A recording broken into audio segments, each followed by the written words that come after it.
Welcome to Morning Glory Farmstead. My name is Lolly, and this channel is all about gardening, animals, and nature. Here's what's going on at my neighbors. They have been logging all week. I told you guys in the last video that these beautiful trees were all being taken down, and they go on forever and ever, and this just keeps going back. Y'all can't even see how far down the hill it's already gone. But this is just a quick shot from the street.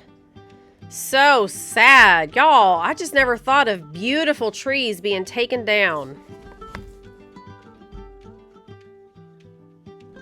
All right, just sharing a few of the ground feeders from this morning. I've kind of been showing you guys some birds on the bird feeder, but I wanted to show you the ground feeders again because I've got just as many creatures that feed on the ground as I do on my bird feeders every single day. I actually feed hundreds of birds all day long. There's a couple times that are a little bit slower, but I don't really have a typical lull. They're all day long.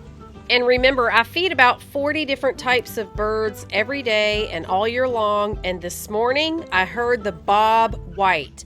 If y'all don't know what that is, Google the bob white. He's beautiful. I only see it once a year, and I only ever see one. And I hear him for about 2 weeks, and then he's gone. And here we've got a blue jay and the red-bellied woodpecker. The red-bellied woodpecker is absolutely one of my favorites. I know I've said that before in my videos. I love the sounds he makes. I love the way he hops around. He actually comes and lands while I'm standing out there, and he's just so beautiful. And then looky here, this big old black bird. There was actually 4 of them out there eating the seed together.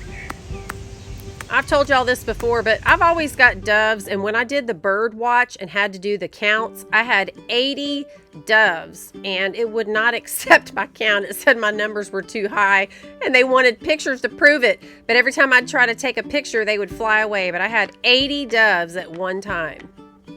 And I remember when Mom and Dad owned this place, Mom said, well, we've got 2 doves out there. And I thought, man, you know, you feed them, they'll come, you guys. Mom and Dad lived out here for years and only had those 2 doves. And now look at it.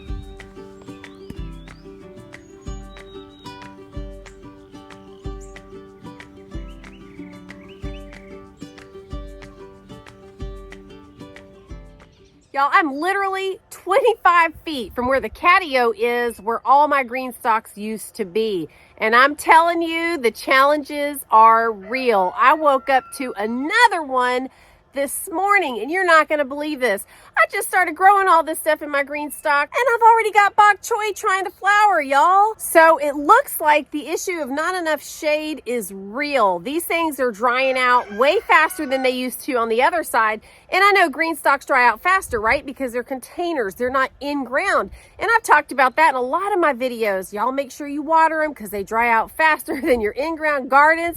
And here I am eating my own words, but it's because I'm on the other side of this wall and now I don't have that shade for part of the day. So I've ordered something, but it's not here yet. But y'all, I'm gonna have to rig something to come up with some shade, and I'm hoping to do what my original plan was and hook something up to these posts that I've got on the patio. But you know what that means? That means it's also gonna be an issue for all of my grow bags. So I'm gonna have to put something over the grow bag little patio area and then also over the grow bags that are on the table. So I started thinking about how good I used to have it on the other side on the Catio, but y'all, I decided to put the camera out today and to remind myself of all of the reasons that I needed to move all of my GreenStalks from the Catio to this new patio.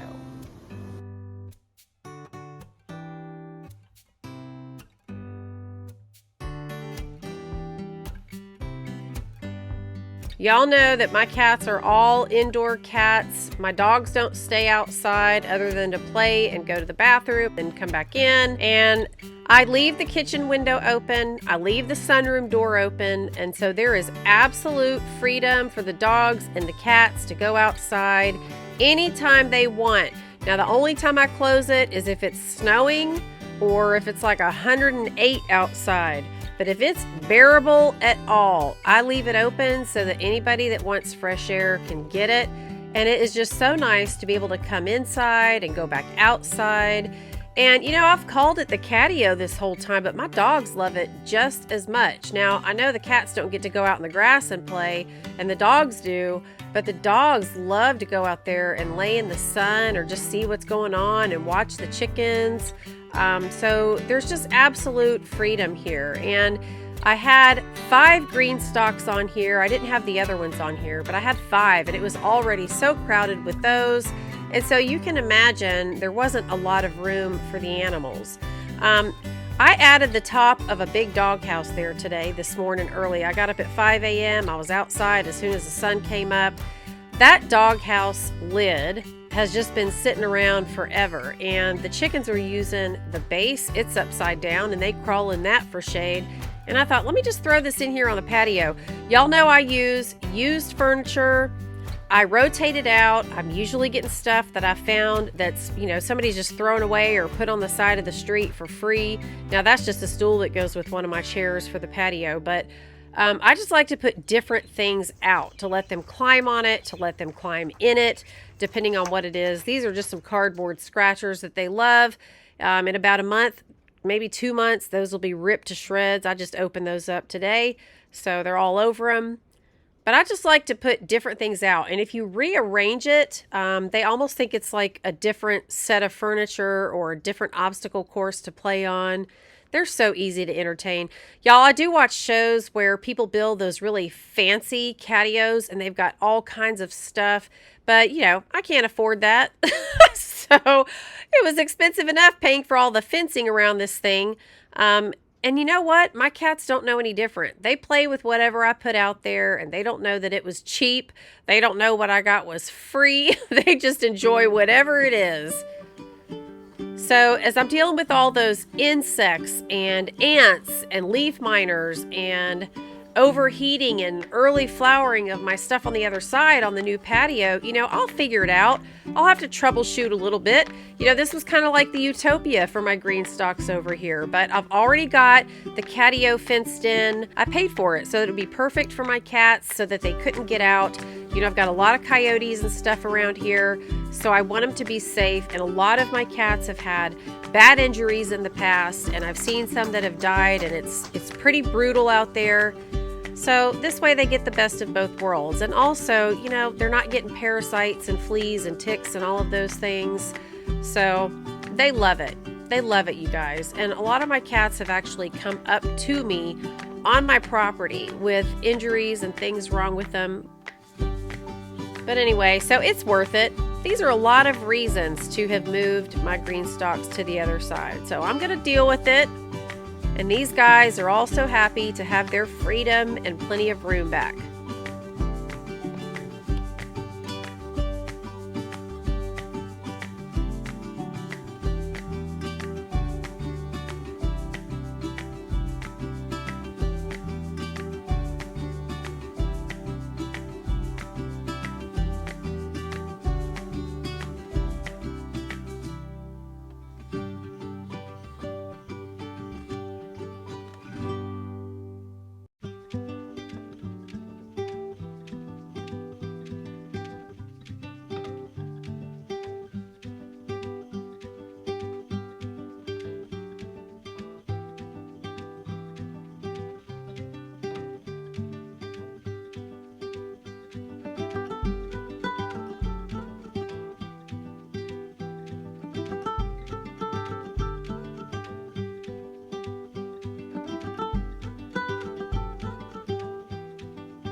Me and my friend rescued the black and white cat from Bojangles when he was a kitten. His name is Jingles, and he needed 2 eye surgeries because his eyelids didn't grow right, and so his eyelashes were growing in towards his eye, and so he had to have a couple eye surgeries and burning of the lash line and a variety of things, and now he finally hasn't had to have surgery in about 1.5 years, 2 years.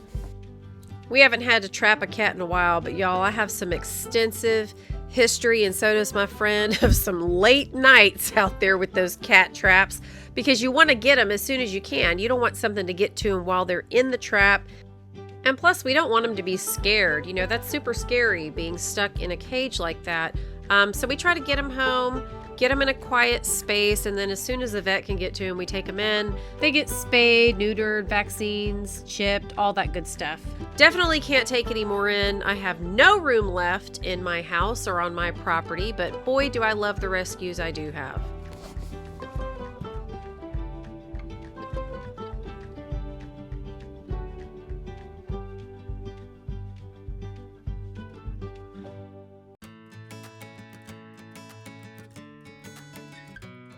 In the house, Buster's tail is one of their favorite toys to whack at.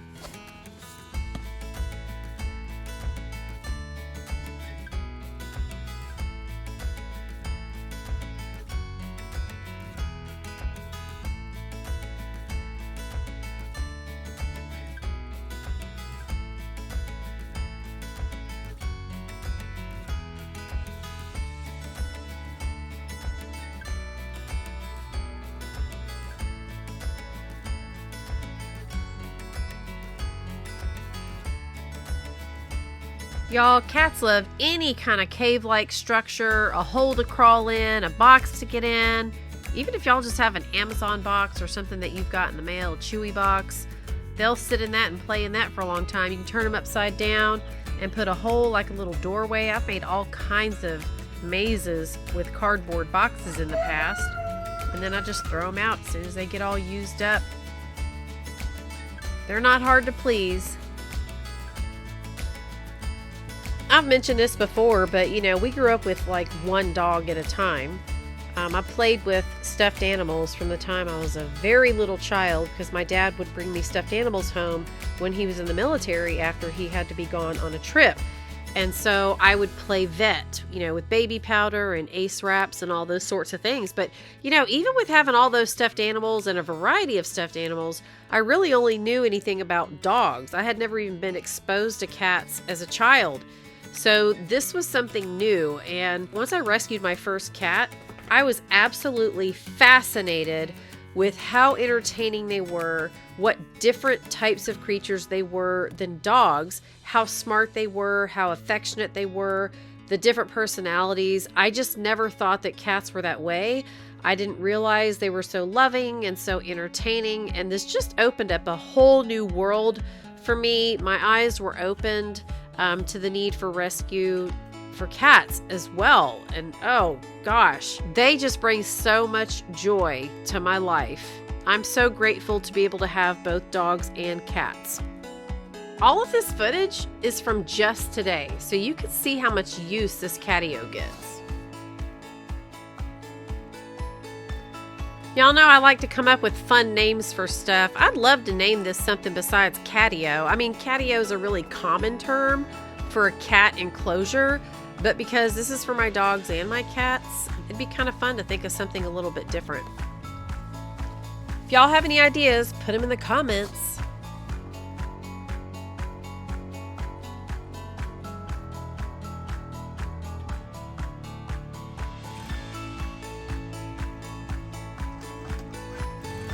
All right, y'all, I hope all your gardening is going well. I hope you've got enough shade. I hope you've got enough sun. I hope you have enough rain. And I hope you're enjoying the process. You guys, just don't expect perfection. We just have to do the best that we can, and that's all we can do. I'll see you guys real soon in the next video. And until then, y'all have a great couple of days. Bye-bye.